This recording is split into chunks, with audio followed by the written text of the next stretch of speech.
Manchester United manager Erik ten Hag would be happy to let Cristiano Ronaldo leave the club in January if an offer for him arrives, according to the Mirror. The Portuguese international has struggled to convince ten Hag that he can be a starter, with the manager largely limiting Ronaldo to the bench. He was also dropped from the squad for the game against Chelsea after walking off early against Spurs. Frank Ribery has announced his retirement from football aged 39 due to a knee issue, but will remain at Salernitana in a non-playing capacity. Ribery, who won the Champions League with Bayern, has called time on an exceptional career for club and country that saw him establish himself as one of the best wingers in world football at his peak. Discussing his decision to retire mid-season, Ribery explained he would undergo an operation to fix a serious knee problem. Speaking to La Gazzetta dello Sport, the 39-year-old opened up on his decision. "I still felt good 3 months ago," he said. "A great preseason retreat, then the first pains in the knee after a round-robin in July. At the first championship against Roma, I played in pain. I am not a fragile person, but for 3 days I couldn't move. The doctor said the situation was very serious. I tried to recover. I couldn't believe I was forced to stop. I wanted to choose when to say enough." He added, "Less than a month ago I went to Munich for a consultation. I thought maybe a solution is found. Instead, I will have to operate, but only to be able to lead a normal life." The news is a huge blow to Ribery and Salernitana, who lost their veteran winger early in the season. But while a knee issue has forced the Frenchman into retirement, he won't be saying goodbye to the Soraya side completely. Ribery will work alongside head coach David Nicola as the club's technical collaborator.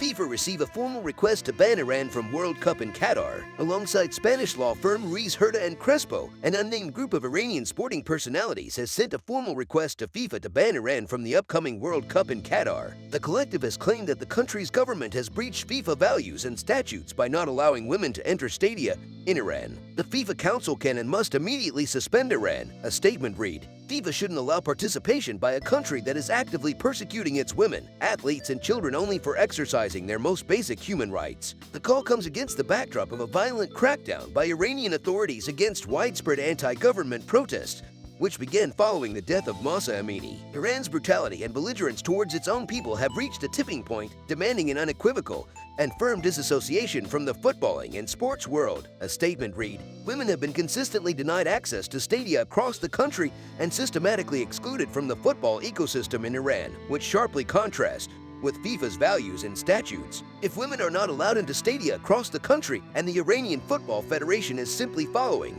and enforcing governmental guidelines, they cannot be seen as an independent organization and free from any form or kind of influence. This is a violation of Article 19 of FIFA's statutes. Although there is no official ban on women entering sports venues, they are frequently denied entry." Amini was arrested for not wearing a hijab as seen fit by Iran's so-called morality police. While police say she had a heart attack, fell into a coma and died 2 days later, women who were detained with Amini said she was severely beaten by the authorities, which led to a cerebral hemorrhage and stroke. Iran has been drawn into Group B alongside England, Wales, and the United States at the FIFA World Cup, scheduled to take place from November 20th to December 18th. That's all for now. If you enjoy content like this, please subscribe to our YouTube channel.